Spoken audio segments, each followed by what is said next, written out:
few weeks from now, Saudi Arabia will be opening its first alcohol shop. Riyadh will see legal liquor sales after 7 decades.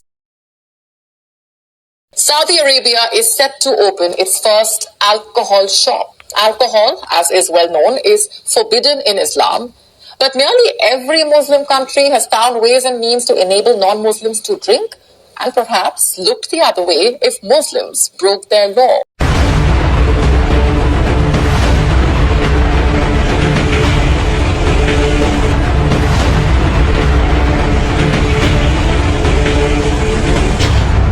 Saudi अरब में सफारतकारों के लिए पहली बार alcohol store खोलने की तैयारी। दहाइयों के बाद सऊदी अरब में शराब की दुकान खोलने का मंसूबा तैयार। सऊदी हुकाम का कहना है कि वो रियाद में शराब की एक दुकान खोलने की तैयारी कर रहे हैं, जहां गैर मुस्लिमों के लिए शराब फरोख्त की जाएगी। आलम अरब के बारे में तो यकीन से कह रहा हूँ, अहादीस नबिया से साफ जाहिर है, वैलुल लिल अरब मिन शर्रिल कद इक़्तरब, अरबों के लिए हलाकत है। उनकी मामूली जबान में अल्लाह का कलाम और उन्होंने अल्लाह के कलाम के पीछे अपने आप को नहीं लगाया, उसे अपना इमाम नहीं बनाया। पढ़ता हूँ तो कहती है ये खालिक की किताब है, मिस्ल यहूदी ये सऊदी भी अज़ाब, उस कौम के बारे में क्या लिखूं फराज, काबे की कमाई से जो पीते हैं शराब। अस्सलाम वालेकुम दोस्तों, हदीस मुबारक में वाज़ेह तौर पर आज से 1400 साल पहले हमारे प्यारे नबी करीम सल्लल्लाहु अलैहि वसल्लम ने क़यामत की छोटी मगर अहम तरीन निशानियों के बारे में फरमा दिया था, जिसका मफहूम ये है कि आज वो अरब जिनके पास पहनने के लिए ना ही जूते हैं और ना ही बदन ढांपने के लिए कपड़े, इन पर एक ऐसा वक्त आएगा ये एक दूसरे से बुलंद तरीन इमारतें बनाने के लिए मुकाबलेबाजियां करेंगे। आज वही कुछ हदीस मुबारक के मुताबिक वही कुछ हमारी आंखों के सामने पूरी दुनिया की नस्लों, कबीलों, मुल्कों को छोड़कर ये मुकाबलेबाजियों और तरक्की के नाम पर ये यहूदो नसारा का कल्चर और अल्लाह के हुक्म की खुल्म खुला खिलाफ वर्जी ये अरब आज के टाइम में कर रहे हैं।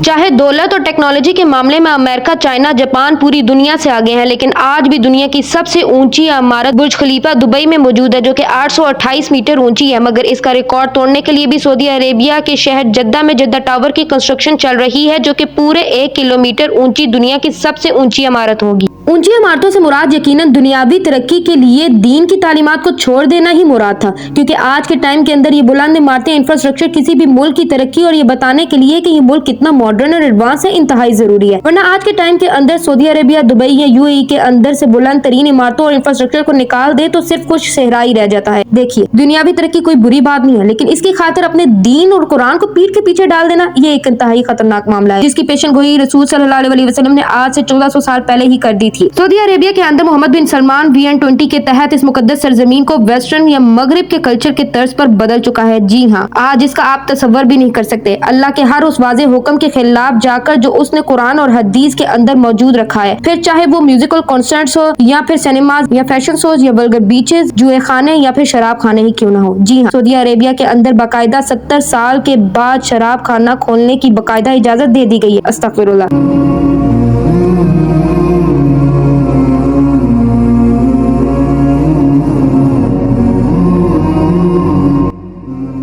वो शराब जिसे इस्लाम के अंदर बाकायदा हराम करार दिया गया है और इससे उम्मुल खबाइब यानी तमाम बुराइयों की जड़ कहा गया है। उस बुराई को बाकायदा तौर पर उस मुकद्दस सरजमीन पर कानूनी हैसियत मिलने वाली है, जिसे वैसे तौर पर तो फॉरेन डिप्लोमेट से बैरूनी मुल्क के सफीरों के नाम पर खोला जा रहा है, लेकिन हकीकत के अंदर ये सऊदी शहजादों की ऐशो इशरत और रिहायशी का सामान है, जिसके लिए वैसे तो इन्हें पहले वेस्ट और दूसरे अरब मुल्कों में जाना पड़ता था, जो कि काफी महंगा और टाइम कंज्यूमिंग था। लेकिन अब ये सब कुछ इनके घर की दहलीज पर मौजूद होगा, वो भी जितना ये चाहें। और हम सब ये जानते हैं कि आहिस्ता आहिस्ता आम पब्लिक तक भी पहुंच जाएगा, क्योंकि शैतान की ये फितरत है कि जब भी इंसान से बहुत बड़ा गुनाह करवाना चाहता है तो सबसे पहले इसे छोटे छोटे गुनाहों की तरफ माइल करता है। सऊदी हुक्मरान अपनी ऐशियों और अपने मॉडर्निज्म के चक्कर के अंदर और वेस्ट को खुश करने के लिए कि वो इस मुल्क के अंदर आके यूएई की तरह टूरिज्म को बढ़ा सके, मजहब इस्लाम और इसकी तालीमात को तौहीन कर रहे हैं। जिनको पूरी दुनिया का रोल मॉडल होना चाहिए था, वो बाकायदा शैतान के रास्ते पर चढ़कर संगीन से संगीन गुमराहियों के अंदर मुसलसल गिरते जा रहे हैं।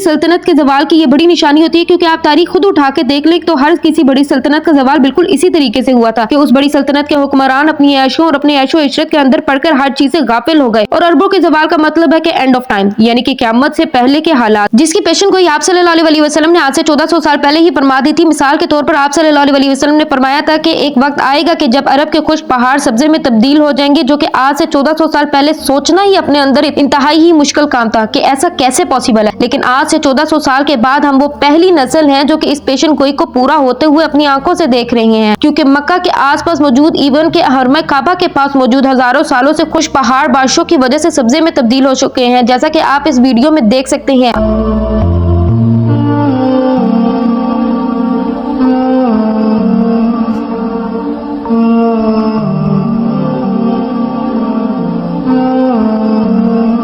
मजीद फरमाया कि अरबों के लिए हलाकत है, क्योंकि ये भी आखिरी वक्तों के अंदर गुमराहियों के अंदर पड़ जाएंगे और दुनिया के मालो दौलत और इसको कमाने की हवस में ये इनको तबाह कर देगी। शैतान ने आहिस्ता आहिस्ता करके इनको यहाँ तक भी पहुंचा दिया जैसे दुनिया की हर कौम को गुमराह करने के लिए आहिस्ता आहिस्ता से शैतान ने इनकी ज़हन सादी नई नई बिदात और गुमराही के जरिए से की और आखिरकार इन्हें कुफ्र तक ले गया, यहाँ तक कि इन पर अल्लाह ताला का अजाब भी नाजिल हो गया। आज ये लोग भी ऐसी ही हरकतें करके खुद अल्लाह ताला के अजाब को दावत दे रहे हैं। दर हकीकत अरबों पर पहले भी अल्लाह का अजाब आ चुका है, जब इससे पहले की उम्मत मुस्लिमा की क़यादत छीन कर तुर्कों के हवाले कर दिया गया और अब दोबारा से इन लोगों का वही हाल है जो कि हर बार बनी इस्राइल कौम तौबा करके करते थे, यानी फिर से गुमराही और दुनियादारी के पीछे लग जाना। रसूल सल्लल्लाहु अलैहि वसल्लम की हदीस मुबारका के बिल्कुल मुताबिक सऊदी अरेबिया सिर्फ 100 साल के अंदर ही दुनिया के सहरा से बदलकर एक तरक्की याफ्ता रियासत के अंदर शामिल हो गया। इन तुर्कों से जब शरीफ मक्का ने बगावत की, जिसे तुर्कों ने हाशमी खानदान की वजह से एजाज का गवर्नर बना रखा था और एजाज को अलग रियासत बना लिया, तो सऊदी अरेबिया के अंदर मौजूद रियाद शहर के अंदर आबाद सलमान बिन अब्दुल अजीज सऊद ने जंग के अंदर ये कंट्रोल शरीफ मक्का से हासिल करके अपनी आसपास की रियासतों को मिलाकर बाकायदा इसे सऊदी हुकूमत दर बदल दिया, यानी आले सऊद की हुकूमत या फिर किंगडम ऑफ सऊदिया की बुनियाद रखी।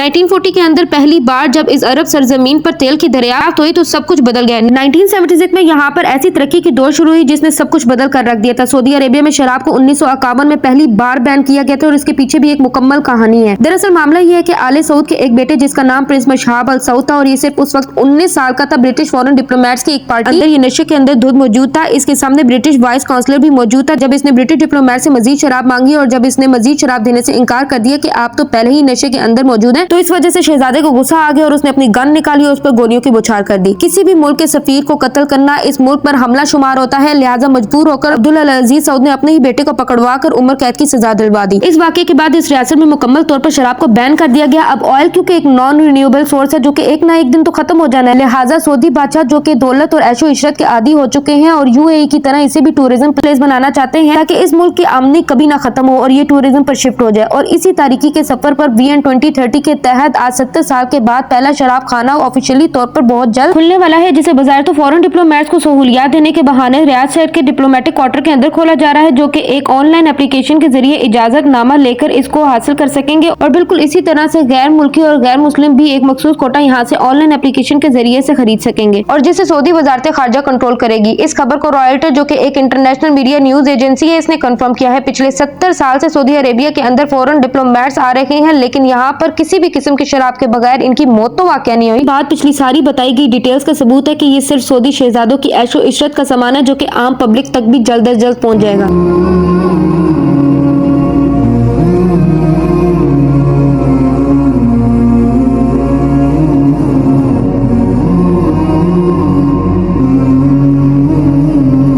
अब सवाल यहाँ पे ये है कि वैसे अब यहाँ पे अचानक ऐसा क्या हो गया था कि इतना बड़ा इनको कदम उठाना पड़ा, जबकि दूसरी तरफ कतर जैसा मुल्क दुनिया भर के सबसे बड़े इवेंट पर शराब को बैन करके अरबों डॉलर्स का नुकसान बर्दाश्त करके दीन पर समझौता कर सकता था। तो सऊदिया को आखिर ऐसी क्या मजबूरी थी कि इसको कानूनी हैसियत देने वाला है। इसके बाद आप लोग देखना कि ये पूरे मुल्क के अंदर कितनी जल्दी फैलती है। सऊदी हुक्मरान इस बारे में जितनी भी वजाहतें पेश कर दे, लेकिन अल्लाह ताला का हुक्म सबसे पहले है और अल्लाह ताला ने कुरान पाक की सूरह अल बकरा की आयत नंबर 219 में फरमाते हैं कि ए मोहम्मद सल्लल्लाहु अलैहि वसल्लम, ये लोग तुमसे शराब और जुए जुए का पूछते हैं तो तुम फरमा दो इन दोनों के अंदर बड़ा गुनाह है और लोगों के कुछ दुनियावी फायदे भी हैं, लेकिन गुनाह इन फायदों से ज्यादा बड़ा है। इसके बाद सूरह अल-माइदा की आयत नंबर 90 में अल्लाह ताला फिर से इरशाद फरमाते हैं कि ए ईमान वालों, शराब और जुआ और बुत फान से नापाक हैं और शैतानी काम है, लिहाजा इनसे बचते रहना ताकि तुम निजात पाओ। अल्लाह ताला के इस वाज़ेह हुक्म के बाद भी जो उसने कुरान मजीद में फरमा दिया है तो बाकी सब तवीलें अहमियत नहीं रखती। अल्लाह ताला से दुआ है कि इन सऊदी हुक्मरान के नसीब में अगर हदायत है तो इन्हें हदायत नसीब फरमा, वरना जो लोग इस गुनाह में खामोश है देखने के बावजूद भी तो इसमें बराबर के शरीक है। और जब अल्लाह ताला का अजाब आता है तो इसके अंदर ये लोग भी शामिल होते हैं, क्योंकि ये लोग बुराई को अपनी आंखों से देखने के बावजूद भी इसमें नहीं बोलते। अल्लाह ताला हमें समझने की और नेक काम करने की तौफीक अता फरमाए।